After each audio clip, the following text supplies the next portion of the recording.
Famille, justice, enfance. Bonjour et bienvenue dans Famille, Justice, Enfance numéro 142 sur RLP, Radio Libre en Périgord 102.3. Aujourd'hui, un sujet un peu plus léger pour nous relaxer. Nous aurons le plaisir de recevoir le journaliste indépendant Jacques Hainaut, qui a travaillé pour Prisma Presse, Capital, Les Échos Web Magazine, qui est passé par la prépa HEC, qui est diplômé de l'EDEC de Lille et de l'Université de Stanford. Monsieur Hainaut est titulaire d'un doctorat en sciences de l'information et de la communication.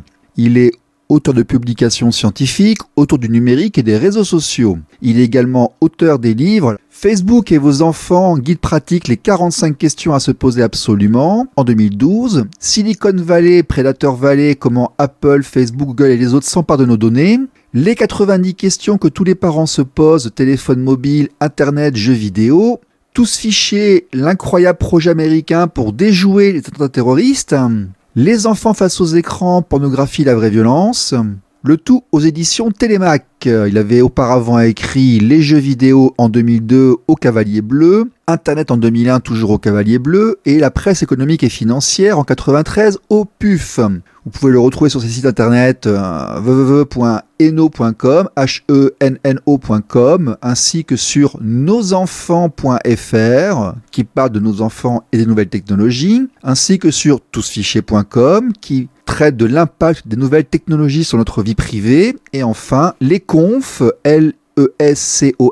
lesconfs.net, qui vous donnera son programme de conférence. Vous l'aurez compris, aujourd'hui nous parlons éducation, nous parlons protection de l'enfance. Faut-il oui ou non laisser les enfants seuls face à Internet et face aux écrans? C'est ce que nous verrons aujourd'hui avec monsieur Jacques Hainaut. RLP.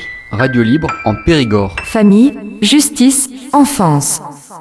Mais auparavant, nous avons été interpellés par un article de Sébastien Dupont que vous avez déjà entendu sur cette antenne, qui nous a parlé notamment de la recherche universitaire concernant la résidence alternée. Un article sur le magazine cairn.info, cairn.info, à propos d'un ouvrage de monsieur Édouard Leport, Les papas en danger, des pères à l'assaut des droits des femmes, aux éditions de la Maison des sciences de l'homme, qui est sorti l'année dernière. Monsieur Dupont critique cet ouvrage et explique que l'auteur a réalisé 32 observations dans 4 associations en assumant un positionnement militant et en faisant référence au courant spécifique de la pensée féministe, celui du féminisme matérialisme, notamment en faisant référence aux travaux de Christine Delphi. Disons-le clairement, cet ouvrage est très clairement anti-père et critique ouvertement la volonté des parents d'aujourd'hui qui cherchent à pouvoir éduquer leurs enfants pour leur transmettre leurs valeurs. L'essentiel du livre consiste ainsi en une contradiction rhétorique des assertions et des revendications des bénévoles. Monsieur Dupont relève que de manière systématique, Édouard Leport interprète le matériel qu'il a recueilli de façon à décrédibiliser, voire à diaboliser les pères qu'il a rencontrés. Plutôt que de considérer la souffrance et les motivations exprimées avec la neutralité axiologique du sociologue, l'auteur leur prête de mauvaises intentions cachées et des volontés politiques. Monsieur Dupont met le doigt sur les multiples problèmes méthodologiques qui apparaissent au fil de l'ouvrage. Notamment, monsieur Leport cite pour les critiquer les documents des slogans émanant de groupes et de mouvements qui ne sont pas des associations de pairs. La Manif pour tous, SOS Hommes Battus, le groupe sur les sexismes, etc. Le deuxième souci concerne des biais de généralisation.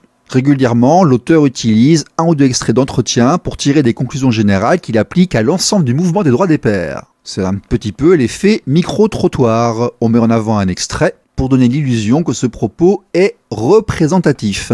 Et le livre se conclut sur une affirmation générale: les associations de pairs relèvent sans distinction du masculinisme. C'est une personne très sympathique. C'est un terme qui n'a pas de définition consensuelle et qui a une connotation péjorative et entend désigner des mouvements réactionnaires portés par des hommes qui s'opposent aux droits des femmes et au féminisme. Le problème est que cet ouvrage a été écrit par un postulat théorique disant que tous les hommes sont pétris, dans des modalités et des intensités différentes, de masculinisme. Le fait de grandir, de se construire, de vivre dans la société française actuelle comme un homme cisgenre implique nécessairement d'intégrer des valeurs relevant du masculinisme, page 138. Alors ce serait pas un problème si cet ouvrage était effectivement un pamphlet ou une enquête à visée militante. Il a le droit. Le souci, c'est qu'il s'agit ici d'une thèse de doctorat, publiée par un éditeur universitaire. Donc un auteur qui bénéficie d'un argument d'autorité, avec un statut de chercheur. Il donne ainsi une validation académique et un mouvement de diabolisation. Et évidemment, ce livre a reçu un certain écho médiatique, avec des affirmations de l'auteur. Par exemple, les associations servent à maintenir l'ordre patriarcal entre les sexes, à perpétuer l'oppression des femmes par les hommes. Plus qu'une occasion manquée d'étudier le domaine mal connu des associations de pères séparés, l'ouvrage d'Édouard Leport est préoccupant. Un tel cas même isolé montre que les sciences sociales de la famille peuvent être atteintes par ce que Nathalie Heinich appelle le militantisme académique. Il est ainsi plus que jamais nécessaire de nous montrer vigilants et de promouvoir les règles et les visées de la recherche scientifique dans le domaine de la famille. C'était monsieur Sébastien Dupont dans Recherche familiale numéro 20 de janvier 2023 dans les pages 259 à 262. Monsieur Sébastien Dupont est docteur en psychologie, thérapeute familial et conjugal, chargé d'enseignement à la faculté de psychologie de l'Université de Strasbourg, formateur et superviseur. Il coordonne le diplôme universitaire de thérapie familiale de Strasbourg. C'est un auteur chez Erez, chez Flammarion, ainsi qu'aux presses universitaires. Quant à monsieur Édouard Leport, il est tout à fait libre de venir s'exprimer ici. D'ailleurs, tout le monde peut venir discuter avec moi. Quels que soient vos avis et vos argumentations, tout ce que vous avez à faire, c'est de me contacter soit en passant par la radio, soit en trouvant mon email sur internet ou la page à propos de la chaîne YouTube. C'est pas très compliqué de me joindre, c'est quand même très facile. Si vous avez des arguments, si vous avez des choses à dire, venez en discuter avec moi. Mais s'il vous plaît, faites-le intelligemment et non pas de manière militante ou destructrice. RLP. Radio libre en Périgord. Famille, justice, enfance. RLP 102.3, aujourd'hui avec Jacques Hainaut. Jacques Hainaut, auteur et professionnel, qui est avec nous. Monsieur Hainaut, vous allez bien ? Oui, bonjour, merci de m'accueillir sur votre antenne. Merci beaucoup. Est-ce que vous pourriez, s'il vous plaît, vous présenter, expliquer aux auditeurs qui ne vous connaissent pas encore votre parcours, qui vous êtes, qu'est-ce qui vous a amené à devenir le monsieur que vous êtes aujourd'hui et à prendre ses positions sur nos enfants, en fait ? Alors, j'ai plusieurs fonctions.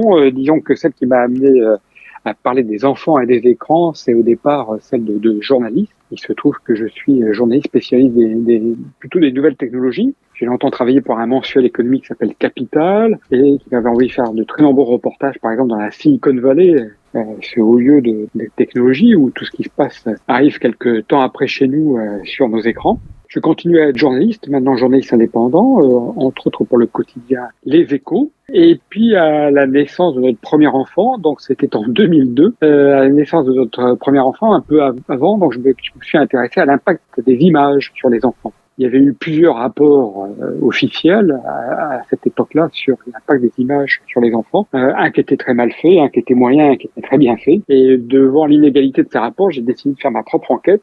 Et c'est devenu un premier livre qui s'appelle « Les enfants face aux écrans, pornographie, la vraie violence ». Après, on m'a demandé de donner des conférences sur ce thème, parallèlement toujours à mon activité de journaliste. Et donc, j'ai rencontré d'autres parents qui se posaient des questions sur les enfants et les écrans. Et donc, j'ai écrit d'autres livres sur le thème des enfants et des écrans, Facebook et vos enfants, les 45 questions que tous les parents doivent se poser, etc., etc. J'en prépare un autre qui est chez mon éditeur, qui va sortir sur justement les enfants et les réseaux sociaux. Et donc, c'est à la suite de la publication de ces ouvrages, on m'a demandé encore plus de donner des conférences. Et donc, j'interviens régulièrement devant des enfants, devant des éducateurs, devant des parents, à la demande de collectivités locales, d'établissements scolaires, d'associations de parents d'élèves. Et pour théoriser un petit peu mon approche qui était au départ un petit peu empirique, j'ai fait un doctorat en sciences de l'information et de la communication que j'ai soutenu à l'université Rennes 2 début 2021. Voilà, vous savez tout. D'accord. En tout cas, ce qui vous regarde. D'accord, très bien. Écoutez, ce qui est intéressant, c'est que nous sommes tous les deux des anciens de Grand-Lebrun. Ah oui, Voilà. quelle promotion. Ouf, moi je suis 72, donc j'étais dans les années 80, mais je devais être au collège quand vous étiez au lycée. D'accord. Mais Moi, je suis sorti en 82, après 2 ans de prépa. Oui, c'était l'époque du père Masse, de monsieur Neut, etc. Voilà. oui, exactement. De Tino et les autres, et tous ces gens qui travaillaient, on s'en rendait pas compte, mais qui travaillaient à cette époque très fortement pour le bien des enfants déjà. Absolument. Voilà, et vous avez effectivement été après un journaliste économique, vous avez travaillé pour le groupe Prisma et effectivement pour les Échos. Voilà. RLP. Radio libre en Périgord. Famille, justice, enfance. Alors, l'ouvrage clé actuellement qui a fait que je vous ai contacté, c'est Nos enfants face aux écrans. Parce que il me semble que la position a évolué au fur et à mesure du temps. À une époque, c'était super de nous mettre nos enfants sur la technologie très tôt. On pensait que ça allait les aider à se développer intellectuellement, que ça allait participer à leur croissance intellectuelle, que ça allait les mettre dans la technologie. Donc on les abreuvait de technologie extrêmement tôt. Et tout d'un coup, on a vu arriver un discours contraire disant « Ah non, absolument pas, il faut qu'ils se placent dans un environnement en 3 dimensions parce qu'autrement le cerveau se développe moins bien, c'est néfaste et autres. » Qu'en est-il réellement ?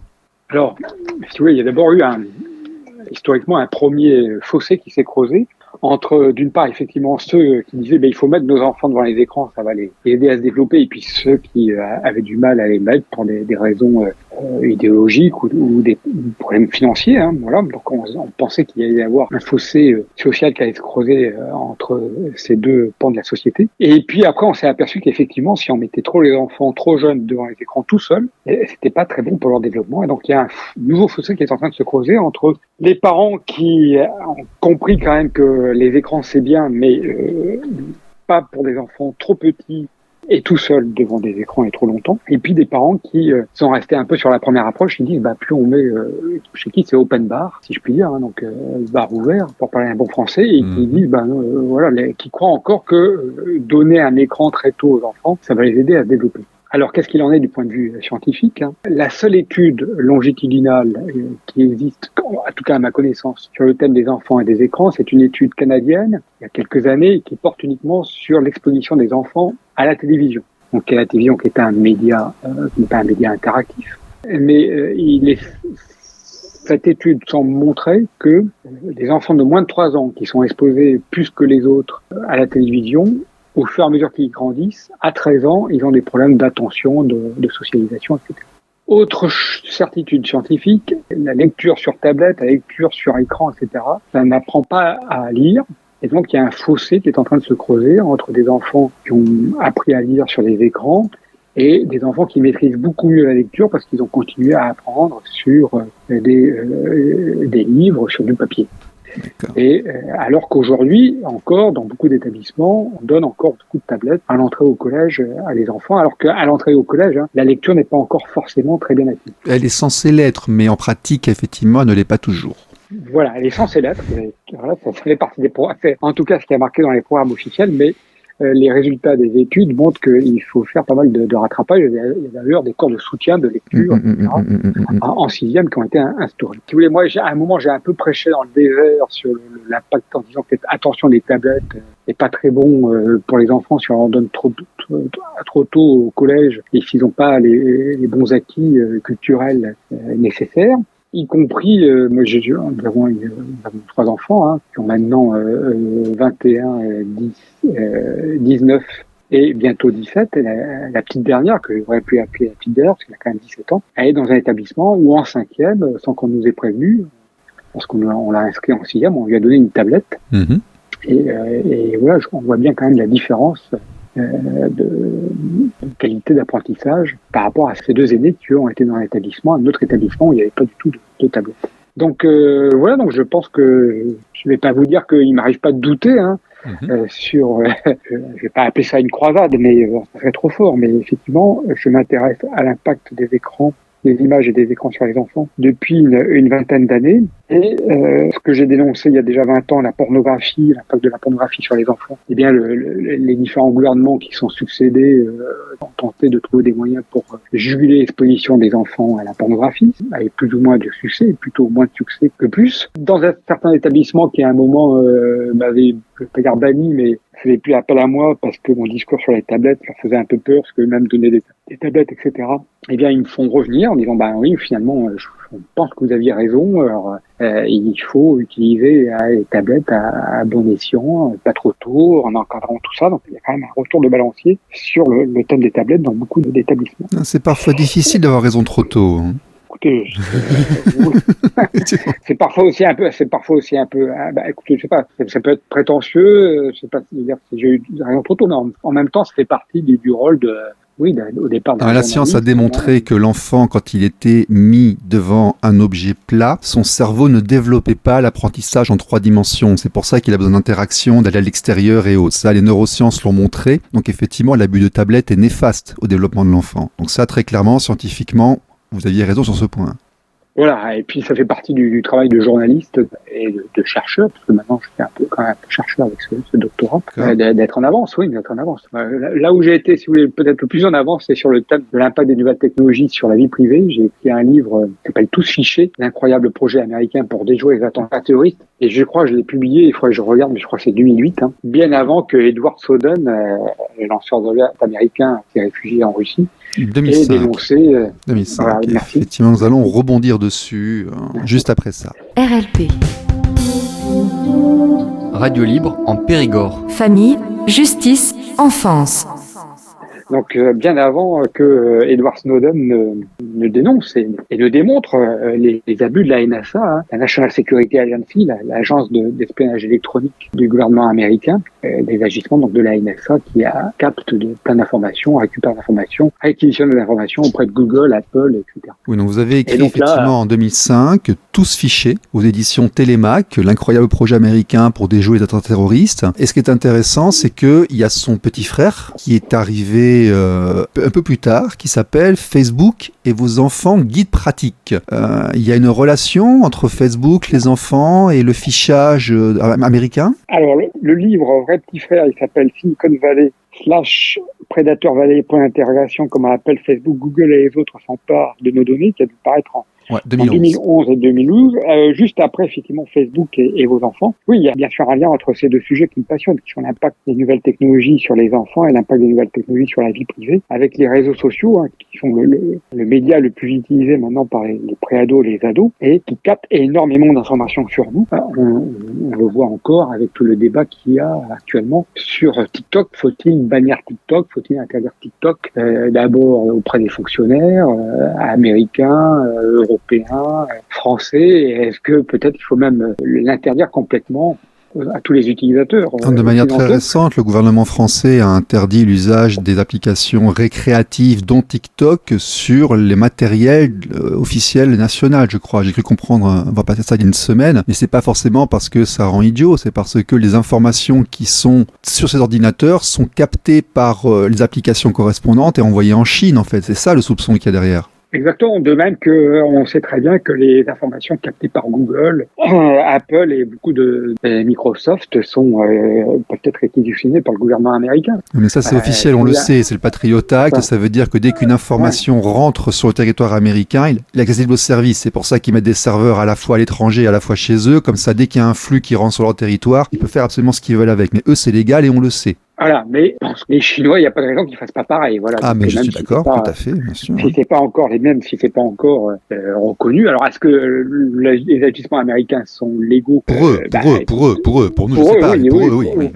Pour eux, oui, du point de vue du droit américain, oui. Après, du point de vue européen, non, puisque effectivement, donc on veut interdire le stockage de nos informations, même par les applications américaines sur le territoire américain. Donc, on veut favoriser le stockage sur les territoires européens. C'est tout un problème de souveraineté numérique dont on débat aussi aujourd'hui. Donc oui, il y a bien sûr une relation entre ces deux sujets qui me passionnent, encore une fois, l'impact des nouvelles technologies sur la vie privée, l'impact des nouvelles technologies sur nos enfants. Et lorsque j'interviens devant des enfants à partir du collège, je leur explique bien comment toutes ces données sont captées, pourquoi elles sont captées, à quoi elles servent. D'abord au sein de ces applications pour nous montrer de la publicité qui nous intéresse, pour nous montrer du contenu qui nous intéresse. Donc on va y passer, si on voit des choses qui nous intéressent, on va encore passer plus de temps sur ces réseaux sociaux, et si on y passe plus de temps, ils ont encore plus l'opportunité de nous montrer des publicités. Et puis ça, c'est la machinerie apparente, mais derrière, il y a encore une autre strate. Effectivement, toutes ces informations peuvent être récupérées par les agences gouvernementales américaines dans le cadre de la lutte contre le terrorisme, peut-être même dans le cadre de l'espionnage économique. Voilà. Et c'est une lutte d'influence entre les Américains et les Chinois à ce niveau-là. Donc d'où cette lutte aussi, cette volonté des Américains de bannir et de montrer du doigt TikTok. Mais il y a aussi le fait que au-delà de l'utilisation de ces données à des fins de surveillance, on va dire, pour faire large, il y a aussi l'utilisation de ces réseaux, de ces plateformes pour tout ce qui est soft power, pour transmettre, diffuser une bonne image, soit de la culture américaine, soit de la culture chinoise, de la culture américaine sur Instagram, sur Snapchat, sur Facebook, sur Twitter, tout ce que vous voulez, et de la culture chinoise sur TikTok, bien sûr. Donc il y a l'aspect médical, effectivement, qui n'est pas très bon au niveau cognitif, mais après, il faut prendre en compte aussi que ce sont des outils, on va dire, de transmission, de propagation d'idées, de manipulation, quelque part, d'embrigadement, éventuellement. Et donc les enfants sont au contact de choses par eux-mêmes. On ne sont plus sous surveillance. Généralement, on regarde ce que l'on donne à nos enfants au niveau des livres. La télévision, on est avec eux. Lorsqu'ils la regardent, on choisit des films ensemble. Mais lorsqu'on les met sur ces réseaux-là, vraiment, c'est la brutalité du monde qui vient les voir en direct.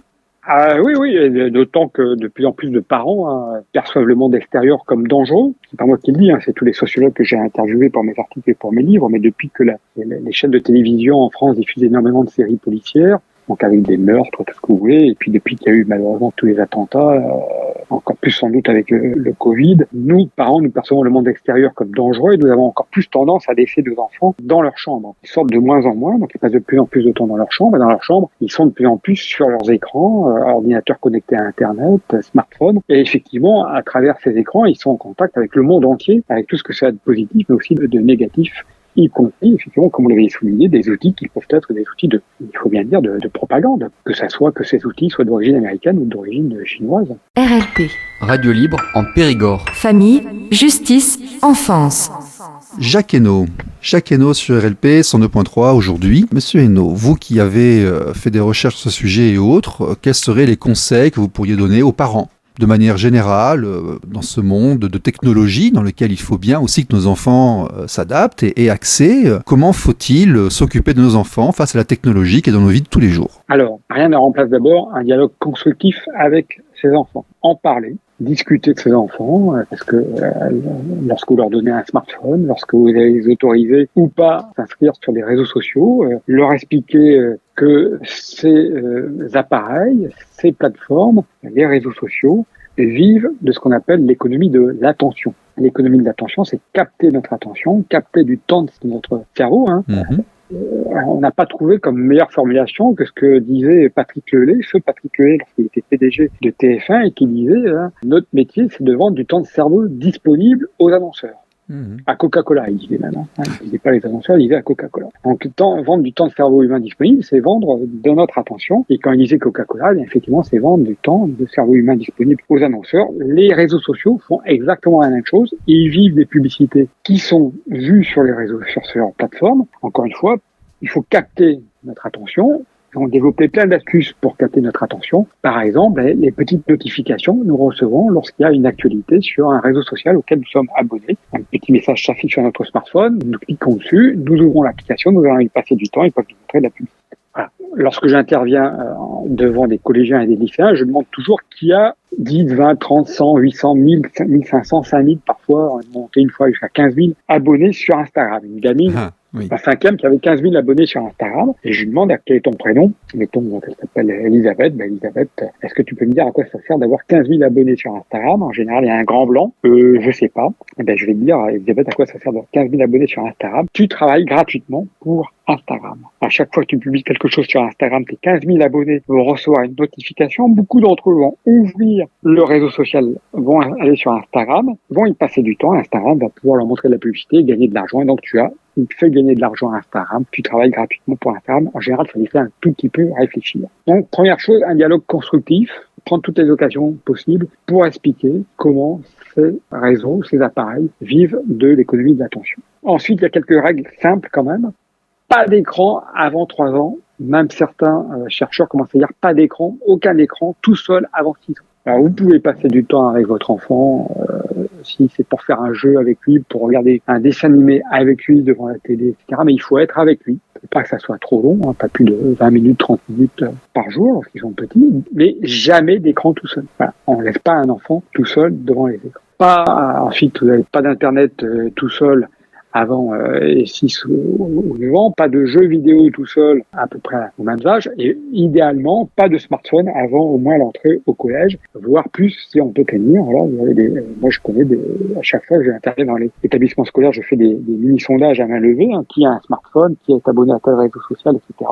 Et il y a toujours quelques enfants qui n'ont rien et qui n'ont pas l'air malheureux, ils ont d'autres activités, d'autres passions, les échecs, le football, enfin voilà. Donc mais encore une fois, et puis il faut leur faire confiance, mais ces outils sont tellement tentants que je pense qu'il n'est pas inutile d'installer un contrôle parental si on donne un smartphone à son enfant, au collège, au lycée, etc. Un contrôle parental, ce qui va permettre aux parents de dire, d'accord, tu peux utiliser le smartphone, mais pas plus de temps d'heures par jour en semaine, un peu plus peut-être au week-end, voilà, un peu plus pendant les vacances éventuellement. Surtout, il faut restreindre l'utilisation des réseaux sociaux, parce que c'est vraiment les applications qui sont les plus addictives aujourd'hui. Je parle vraiment d'addiction entre guillemets, avec toutes les précautions d'usage que cela peut avoir par rapport à la définition de l'addiction du point de vue psychiatrique. Donc, ils sont très addictifs parce que il y a toutes ces plateformes ont encore une fois développé plein d'astuces, plein de techniques pour capter notre attention. Donc, le contrôle parental me semble nécessaire pour beaucoup de parents et beaucoup d'enfants. Ce sont des petits logiciels. L'abonnement coûte une vingtaine d'euros par an et c'est quand même, ça permet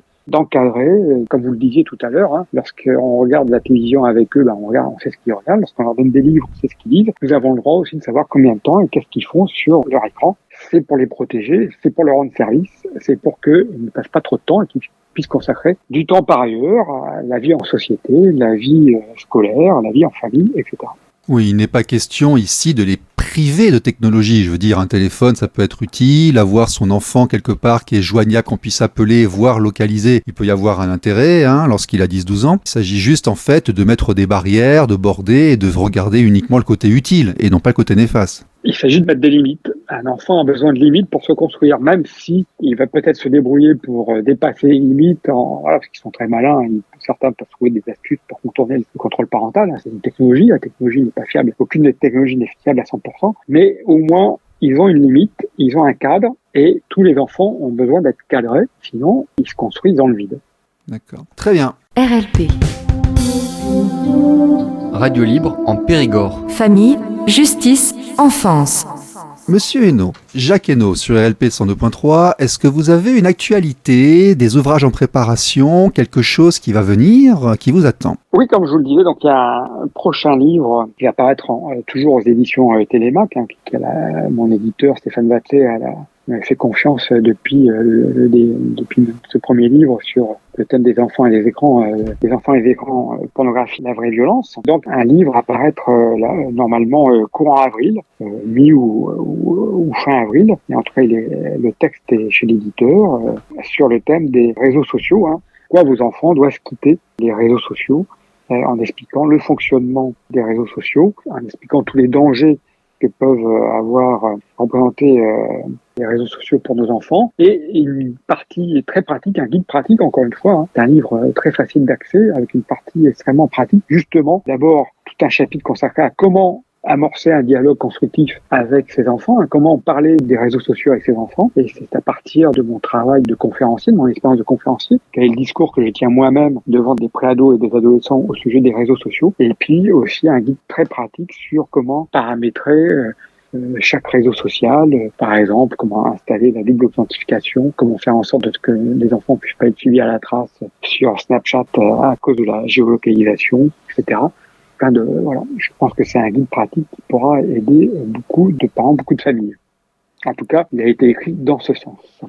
Très bien. Et au niveau des conférences, écoutez, je suis appelé à droite et à gauche. Je crois que l'endroit le plus près de chez vous, ça sera à Angoulême, les 24 et 25 mai prochains. Voilà. D'accord. Alors déjà, si vous passez par la Dordogne, vous contactez RLP parce que nous, en tant que média local, nous ferons l'information, nous ferons passer l'information. Et puis 2, si vous avez envie de vous exprimer sur ce livre qui sera sorti ou sur un thème, vous êtes la bienvenue. Écoutez, merci beaucoup. Très bien. Merci monsieur Hainaut, bonne journée à vous, merci beaucoup. Très bonne journée, au revoir. Au revoir.